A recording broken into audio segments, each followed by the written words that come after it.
So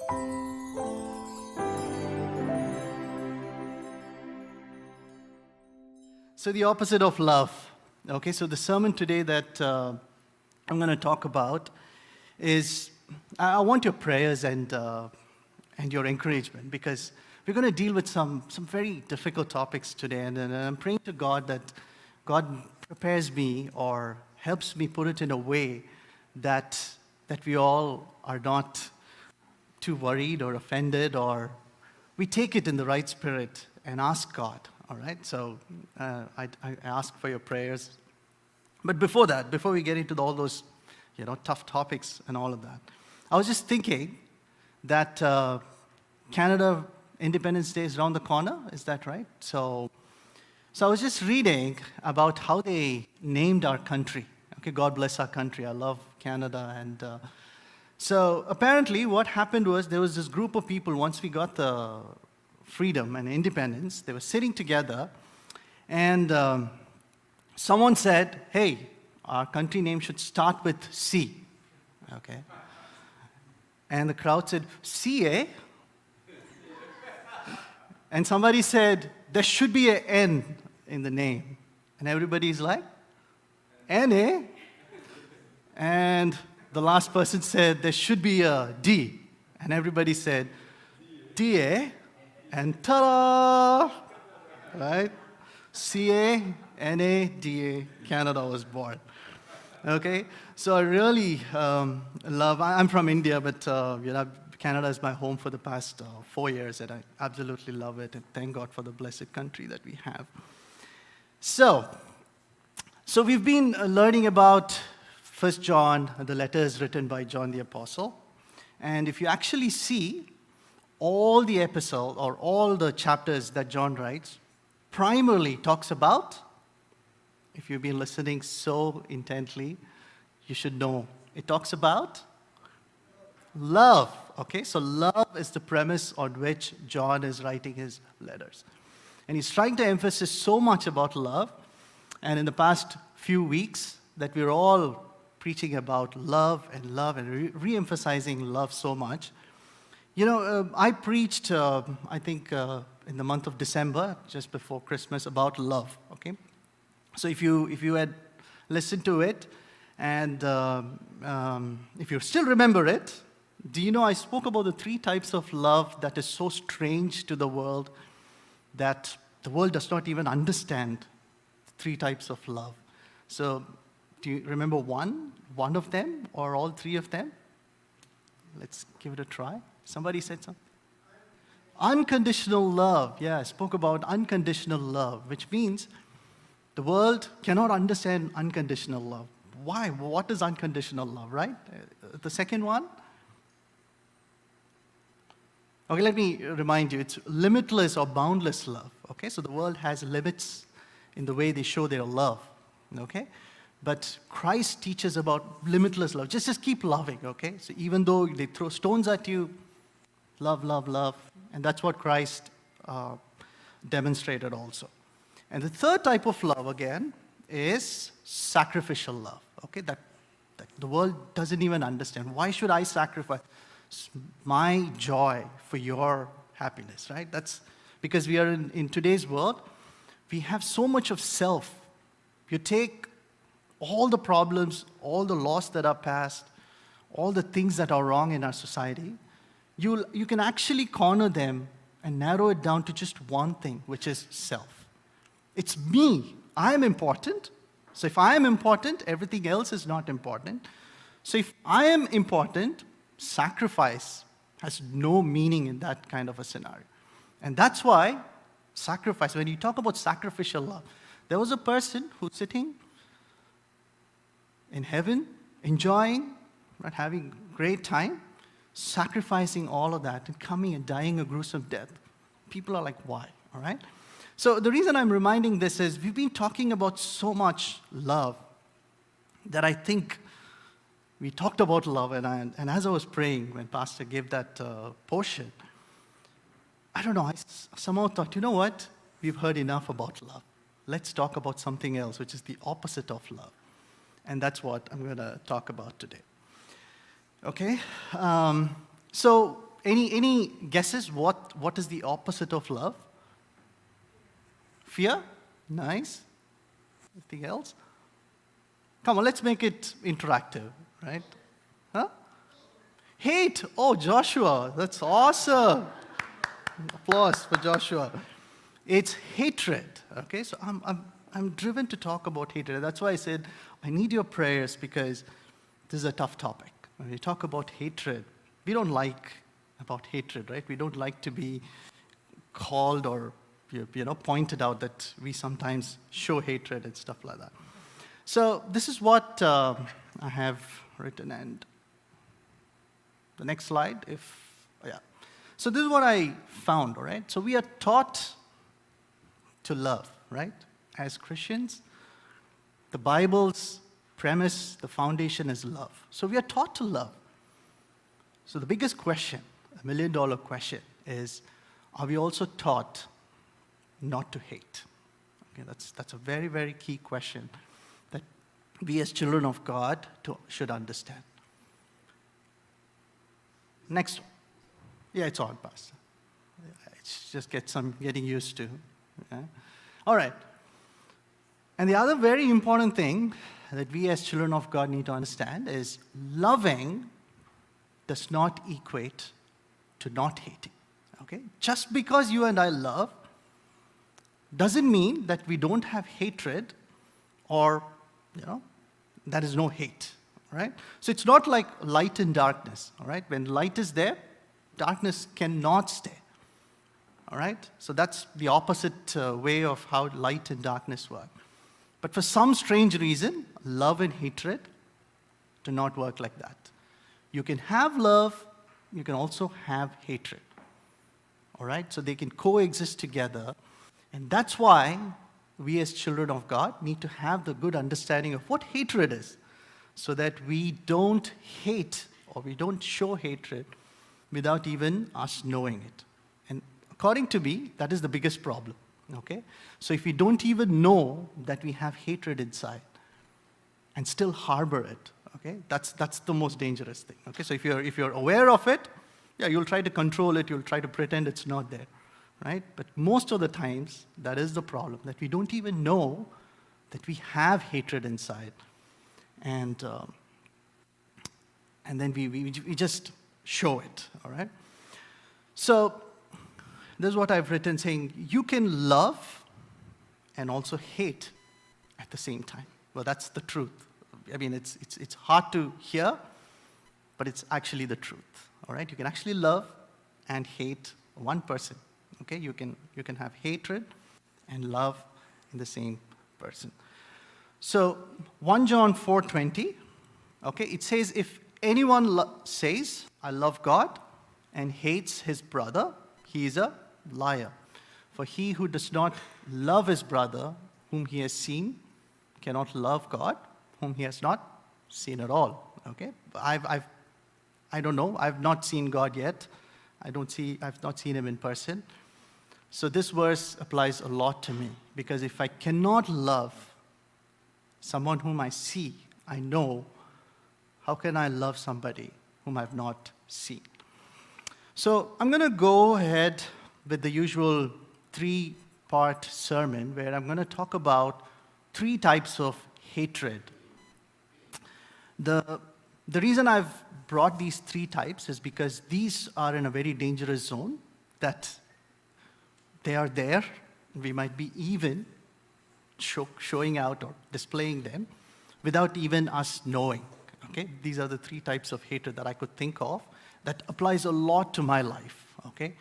So I thought I'll talk about that, and then we can see how biblically we can find solutions to it and how to go ahead with that.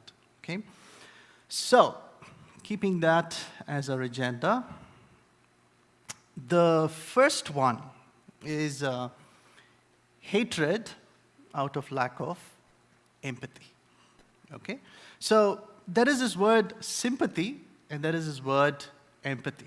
Can one of you tell me what is the difference between sympathy and empathy?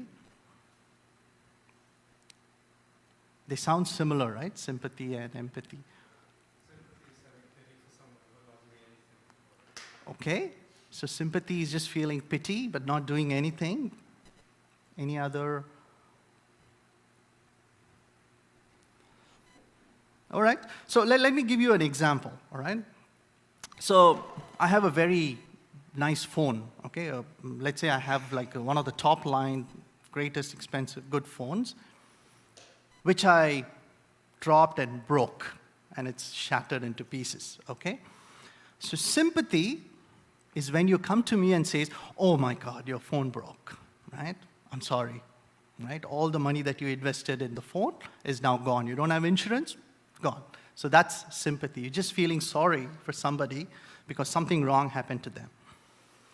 But empathy is when the day before my phone broke, that person's phone also broke. And they lost everything. So they know how it feels to lose a phone, all right? So they've been through something, and when they find somebody who's also been through the same thing, the way they talk to them, console them, is not sympathetic. That's empathy, all right? Because they feel for them. And that's why in quotes I've written, being in others' shoes. And this is so important as a child of God because we have to be in others' shoes to understand the perspective that others are throwing at us, okay? So I'm going to say something which might irk a few, or it might not be, that might not go well, all right? But I'm going to say it, is that sometimes I believe that we are the same type of people who contradict us, except we have a different point of view. Okay, let me repeat that again. We are the same type of people who contradict us, except that we just have a different point of view.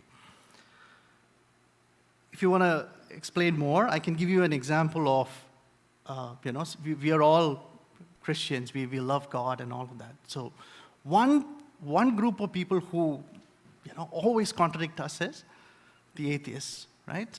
So atheists are the ones who go against every principle that we have, right? And so atheists and theists are always locking horns and saying, there's always a contradiction there. But I've sat through some of these conversations, I've sat through debates, and I actually found that they both, the theists and atheists, are the same people, except they have two different points of view. For example, the atheist says, there's no God. The theist says, there is a God. Okay? The atheist says, you're old-fashioned, you're not scientific, you don't know anything, you're foolish to believe in a God. The theist says, you don't have faith, right? You haven't read the Bible, you haven't experienced God. So you see, they both are talking similarly, except that one says there is a God, the other says there is no God. So what it takes is sometimes just because somebody has a different view, all right, they contradict my view, my faith or my view, we somehow believe that they're wrong and I'm right. But we never step into their shoes and come from a point what they're talking about, right? They might be talking about something that we may not understand until we wear their shoes and experience it. So, for example, so I don't know, many of you know that I have a channel called Biblical Leadership Institute, and I talk about many things. So one of the topics that I talk about there is creation versus evolution. Okay, again, two contradictory things. So in the creationist theory, God created the earth, and that's how everything exists today. Because God is almighty, God created the earth, and things exist. In the evolutionist theory, what did they say? That everything evolved, right? Out of nothing, boom, suddenly something evolved. And it's a matter of chance. They say it's a chance that it evolved.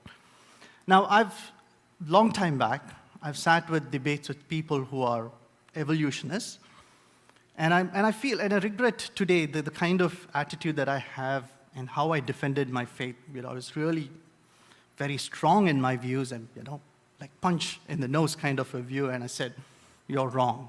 They said, you're wrong, right? We both fought. But then, when I became more mature and when I started talking and thinking about these things, I just found that there is a perspective that the evolutionist comes from. There is a perspective that we creationists or children of God come from. Have you ever thought to put the shoes of the evolutionists? Think, why do they say so strong in their view? Why are they so strong in their view? And I did, okay? So for example, I'll give you this example. So I have rice in my hand, okay? Like 50 grains of rice or a handful of rice. And I'm going to throw it on the floor. I want you guys to tell me, what is the probability of that rice that fell, okay, to form the exact map of Canada? So I throw some rice on the floor, and that just formed the map of Canada. Is there a possibility? There is, but it's so rare. It's so rare that it's almost impossible. But now let's talk about this. 7.5 billion people on the face of the earth having a handful of rice, throwing it on the floor. What is the possibility of one of them getting the exact map of Canada? Chris? 0.00000. Yes. 0.0000. Oh, so rare. But imagine 7.5 billion people holding a hand of rice for 10 billion years, every second, throw it on the floor. For 10 billion, I'm talking about billion, okay? Tell me, what is the probability of one of them in that 10.5 billion years forming? Again, it's so rare, but still there is a possibility. So when you think about the evolutionists, that's what they're coming from. They're saying the earth lives for tens of billions of years, and there is a probability that it could just form. So for me, I'm just thinking, so that is the view that they come from, okay? Why can't we just understand and empathize with them, saying, yeah, it's fair, right? Your thing is fair. But then the next question that I ask is, so the probability in 10 billion years is there. But my question is, who framed the law of probability? Okay? Probability did not arise like that. Somebody framed, and that's my God. Okay, that's where I stand. So the reason I'm talking about all of this is, when ideologies and principles and perceptions, when they are in conflict, again, when ideologies, your principles and perceptions, when they are in conflict, what is born? Hatred is born, okay? So if hatred is born, okay, in our case, when is hatred born? We, as children of God, we have certain perceptions, we have certain ideologies, we have certain principles. And it's not that the entire world should definitely follow our ideology, our principle. It's not a need, right?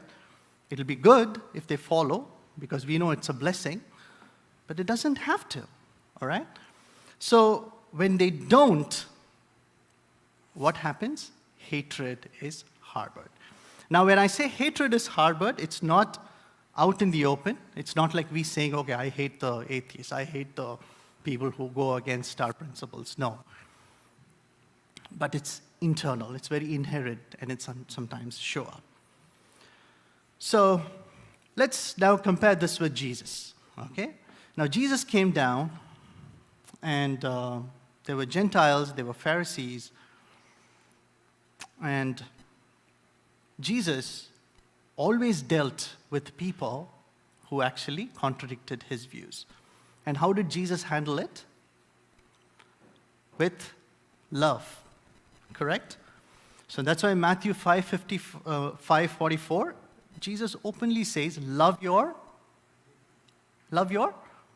enemies. And enemies is who? People who point a gun at you, or the army opposite to you in a war? No. Jesus is just talking about people who contradict your principles, your way of life.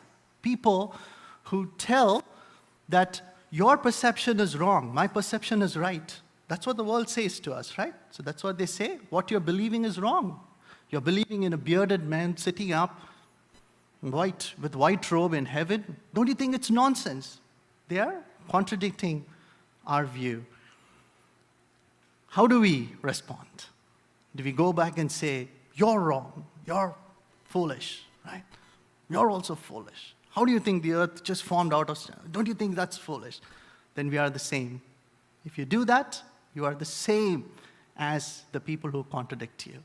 Except that you have a different point of view. You're just saying God is there. They're saying there is no God. But in terms of character, we are the same, which Jesus exactly did not portray. So Jesus said, I will have empathy on people who contradict me. And that's why at the cross of Calvary, when they were actually brutally punishing Jesus on the cross, and out in the pain, what was Jesus' prayer? Prayer was very simple, that Jesus, God, please forgive these people, for they do not know what they're doing. And that's empathy, all right? So Jesus accepted, he empathized, and always thought from the other person's perspective. Stephen, if you know, when he was dragged in the Sanhedrin and stoned, what was Stephen's prayer? The same prayer that Jesus did on the cross of Calvary, that Stephen said, God, don't hold these people against what they're doing. Yes, they're stoning me, but it's because that's what they come from. That's their thought, that's their attitude, right? So if I also say, God, bring firestorm and bring brimstone and fire and kill them, expunge them. If Stephen's prayer was the same, then what's the difference between the people who threw a stone at him and himself, a disciple of Christ? So he took on the path of empathy and said, I understand that these people are throwing stones at me, but God, don't hold against them, because they do not know what they're doing is wrong. All right? So it is one of the subtlest, or how do I put it? It's something that we don't realize or not aware, that sometimes we harbor hatred against people who just go against our principles. And I know, Pastor, your pastor's traveling to Calgary the next week for a very, very important decision that the conference is taking up. And this is something that we need to all keep in mind, that how do we even address an issue like that? Can we harbor hatred just because the world has a perspective? Can we just hate them? Can we just be against them and hate them? Or should we deal these kind of things like Jesus did, which is having empathy? And just because somebody has a wrong perception doesn't mean that we have to harbor hatred. We hate sin, but we love the sinners, okay? So that's what Jesus' whole principle of his life was. So saying that, that's the first thing, is that hatred can be harbored if you don't have empathy, if you don't put on another person's shoes. So those who contradict, those who go against you, those who say you're wrong, you're stupid, you're foolish, right? You're old-fashioned. People would throw all these things at you. You turn back and say, you sinner, you go to hell. You're the same, okay? But otherwise, you can take on like Jesus and say, Lord, what they're doing is wrong. Don't hold a grudge against them, okay? So that's number one. Let's rush through. Okay, the second one, again, it's called hatred that we harbor because of bitterness, okay? So if I do a vote here saying how many of you don't have bitterness, if a hand goes up, I want to talk to you. I really want to be your disciple, all right? But I think there's Joshua here. My sons are down there. My sons are down and children are there. I think they'll be ready to lift their hands because they are the ones who don't hold bitterness. And my son Aaron is a big example in that. So he comes home and says, I hate my friend Clark. All right, I hate him. Man, why? Because he just pushed me, okay? So, oh, I hate. And you're like, okay, probably hates. 10 minutes later, who's your best friend? Clark. All right? So why? Because kids don't hold bitterness. But I don't know what happens to ourselves when we grow old, when we get matured. We hold bitterness and we forgive, but we don't forget. Okay? So forgiveness is meaningless if you don't forget. Now, I struggle in this. I struggle a lot in this. A few years back, I was talking to somebody, a very good person in Christ, and during the discussion, I just said over the phone that something like, I still remember that person did that to me. I cannot forget that, right? And after I hung up the phone, the person sent an email to me saying, John, I think you have bitterness. Can you please work on it? And if you want some help, I can help you and all of that. Because when people hurt us, right? And when they hurt you in things that matter to you, bitterness stays forever. And that slowly harbors or enhances the hatred in us. Okay? So one side we love, the other side we have bitterness, which is actually cultivating hatred. So look at Cain and Abel in the Bible. Okay? We all know the story of Cain and Abel, right? So two brothers, both sacrificed. One was accepted, the other one was not. Okay? So my question is, what is the why would Cain kill Abel for a matter of sacrifice? Well, it's just sacrifice, right? He could have waited. The next time he could have asked Abel, saying, dude, what did you do right that I didn't do? Abel would have told him.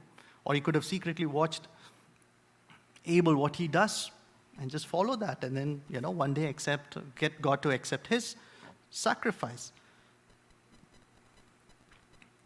So in Genesis 4:6, this is how it says, the Lord said to Cain, why are you angry? Why is your face downcast? If you do what is right, will you not be accepted? But if you do not do what is right, sin is crouching at your door. It desires to have you, but you must rule it. So, personally, even though the sacrifice, God's acceptance, all of this comes into picture, this is how I summarized it. The way I summarized it is, for Cain, Abel is not the reason for the murder. Okay? Abel was just a victim of his hatred. I'll repeat that.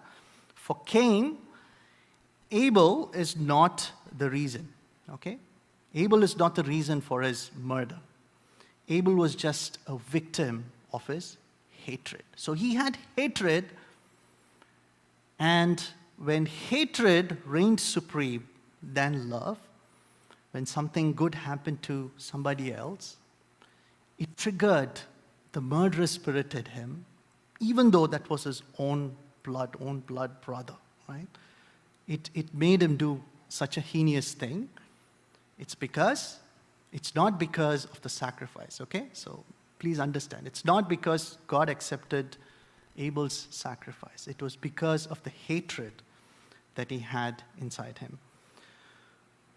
The other story is about Solomon and the two mothers who went for that case, the judgment case. And there are two mothers. We all know the story. Two mothers. They had two babies at the same time. One died. So one mother picked up the other live child, put it next to her, and claimed that this is my child. Now mothers know their kids. Okay, that's what I've been hearing. Parents know their kids. So you can't just lie saying this is my kid. And there were no DNA test and all of that in those days. So they went to the king, and the king, in his abundance of wisdom from God, the king gives a nice judgment. He says, why don't we kill the baby, right? Why don't we cut the baby into two? You want a baby, she wants a baby, let's cut the baby into two. And that's where the mother, in the real mother, came out. She said, no, I don't want the baby, okay? Just give it to her. As long as you don't harm the baby, as long as the baby is okay, I can live without the baby. I can sacrifice that. But I don't want to see my baby, being butchered. But the other girl, the other mother said, come on, let's do it, okay? Let's do that. Why? Because there was hatred in her, because that came out of jealousy or whatever it is. It was not the baby, it was not the person, it was not the judgment, but it was the hatred that the mother had that blinded her eyes. Said, there is such a sacred, nice soul, a baby. I mean, I adore babies, right? How can somebody be okay in killing a baby? Say, yes, let's do it, right? If somebody is doing that, they need to have their conscience totally hidden, right? Totally stripped away. Somebody who's like a vicious animal, right? Why did a mother turn like that? What made a mother to turn into a vicious animal that it's okay to kill a baby? It was hatred, okay? So this is something that I want to just put in front of all of us, saying hatred is there, and bitterness can actually cultivate hatred, and it can make you do things unimaginable, okay? The two examples that I gave, both where murder, blood, and all of that was involved on innocence just because there was hatred, okay? So the first thing is hatred because of lack of empathy. We don't see others. We don't see others' point of view. We stay in our point of view, and we are very hateful of others. The second one is hatred comes in because of the bitterness that we have. And the third one is, according to me, the most important, very, very, very relevant in today's world that you and I sometimes go through, is hatred on ourselves, okay? Have you heard of hatred on ourselves? So I was watching a documentary about social media, and there was this girl. She was the subject of that whole documentary, where I think Instagram or TikTok, or it has filters, some filters, where it makes you look better on the phone, all right? So when you look at the phone yourself, you're like, oh my God, is that me? It's so good. But when you look at the mirror, you're not as pretty or as appealing as your filter shows.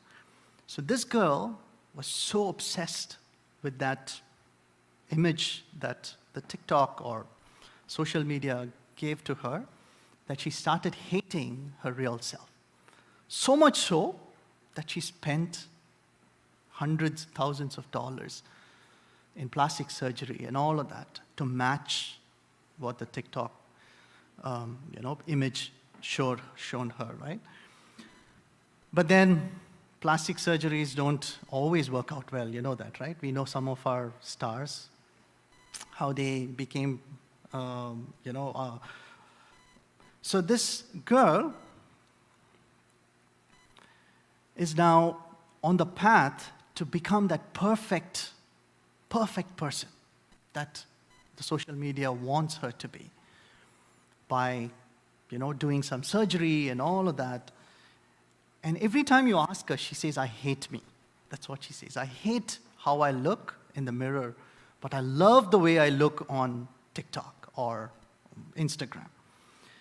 And that's why Psalms 139:14 says, I praise you because I'm fearfully and wonderfully made. Your works are wonderful. I know that fully well. That's what the psalmist says to God, that I'm fearfully and wonderfully made. It doesn't matter how my hair is, how tall I am, what's my, features. It doesn't matter. I'm fearfully and wonderfully made. But today, in a world where we don't live our lives, right? We live somebody else's life. I mean, how many of you think that's fair? It's a fair assessment. I somehow feel that this is a big realization that you, and especially children of God, need to have, is that we are not living our lives. We are living somebody else's lives. Aren't we constantly asked to prove ourselves, right? We have to prove that we are worthy of living in this world, especially with all the social media and everything. There is something called social media influencers today, right? We all know. They come with this fancy lives. They live fancy lives. My sons, like Aaron and Abel, sometimes they come out and say, Dad, do you know this guy has 1 million subscribers? I'm like, 1 million subscribers? I'm like, so what? Like, Dad, don't you know he has one of the best cars? The mansion that he shows behind, that's his house. I'm like, oh my God, just 1 million subscribers having a video, we can be so rich, and you can buy all these things. And then I see the real life of them. 99% of them do that as a fake, all right? They found that one of the influencers always sit in their private jet, right, and post videos and millions of views and all of that. They found that was a studio room inside their house, all right? It costs 1/20th of the price of an actual jet. And you can go and browse and see how people struggle hard to look nice on social media only when the camera is on. And you see the aftercuts right after the camera is recording is stopped. They look so different. The angles, the lighting, the filters. So we look at them and look at my sons, 11 and 7. They are like, Dad, they're living their lives.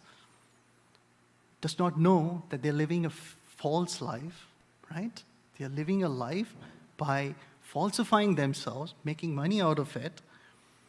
And today, that's become our life also. So we are constantly asked to prove, like, what status can I put on my social media that I can have more likes, or, right? How can I brag about what I have as much as possible? I bought a new this, I bought a new that, I did this, I did that. Constantly proving that we are great in a society. So hatred comes when you have a society like that and when you cannot match to the society. Your friends buy a big mansion. Oh my God, how can I afford? Your neighbor buys a great car. Oh my God, I don't have that car. Your siblings, one of your siblings' family, they buy a lot of jewelry, like diamonds and all. Oh my God, I don't have. So constantly we are comparing and we are trying to live others' lives, okay? There's no time that we think that, am I happy?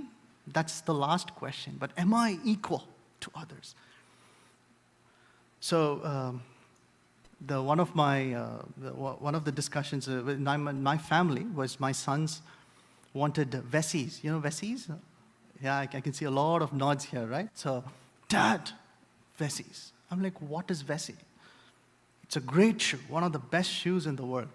Okay, I'll buy it for you if they're best. $200. I'm like, $200 for a shoe? No. All right, I don't care if it's made of gold. No. Dad, it's waterproof. Like, oh, really? Waterproof. Okay, so can I swim with that? I don't get wet? No, if you swim, you get wet. If it rains, you won't get wet. So you have to pay $200 for that, right? So I told my sons that, no, Daddy's not getting you a shoe. I might get it because if I buy a shoe, I wear it for 10 years, right? So it's a worth investment. But for 6 months, I can't spend $400 for a shoe.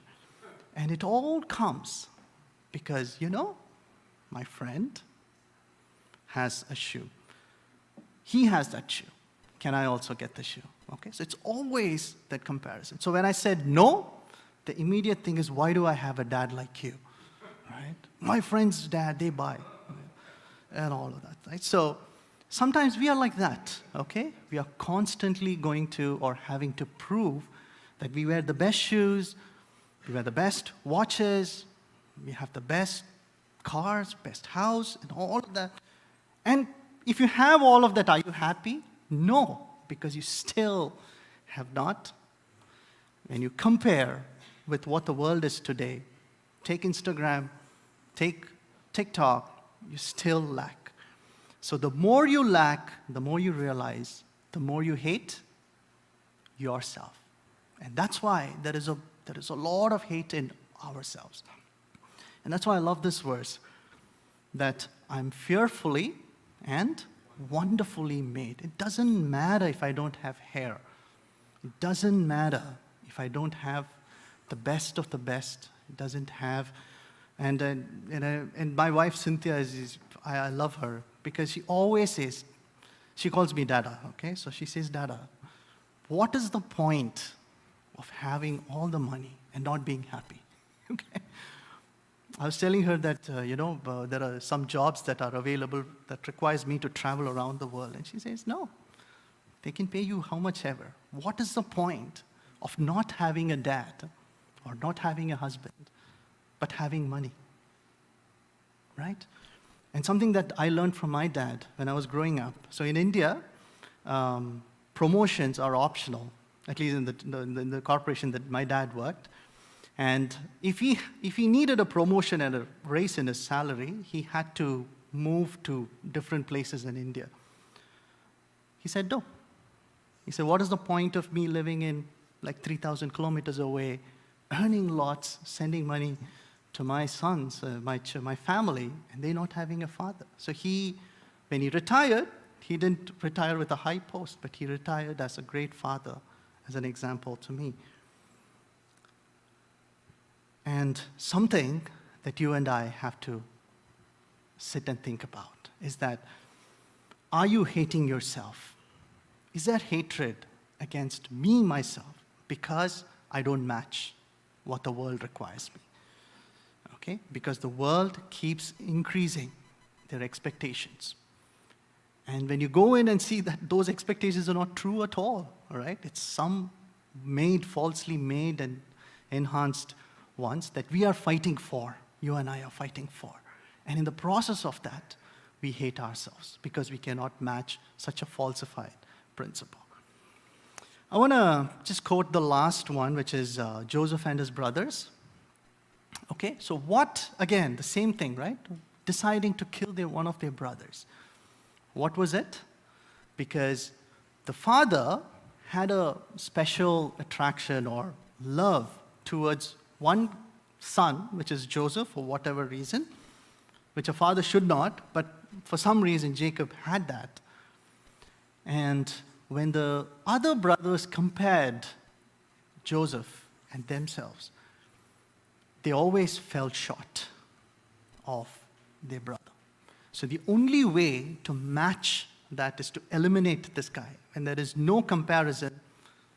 They have all the love. And that's why, if you look at the Bible, they were actually going to, again, kill him. So hatred is that actually takes off or hides the person in you, the human in you, the lovable person in you.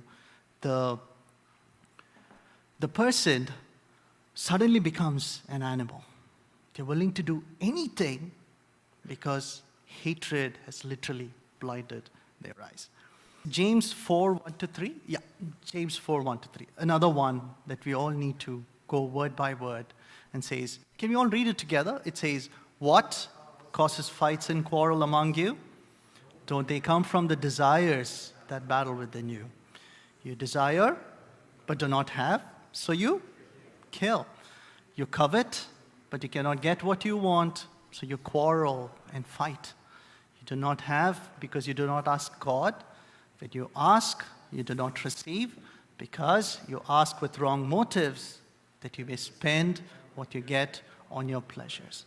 That's the life that the world lives. If you actually see, you can actually write this as how the world lives, all right? But as children of God, we ought to stop living for others and start living for God, okay? So going back to the 3 types of hatred, I just want to summarize and finish. So I told you that we spoke a lot about love, and that's why I'm taking this topic of the opposite of love, which is hatred. And hatred does not mean, love does not mean the absence of hatred. You can love and you can still hate. And the dangerous thing about hate is that you can hate without even realizing you're hating, okay? And that's why the 3 things that I told about is hatred because of lack of empathy.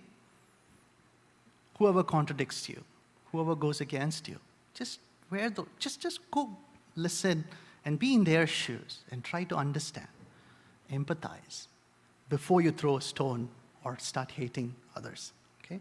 Like how Jesus did.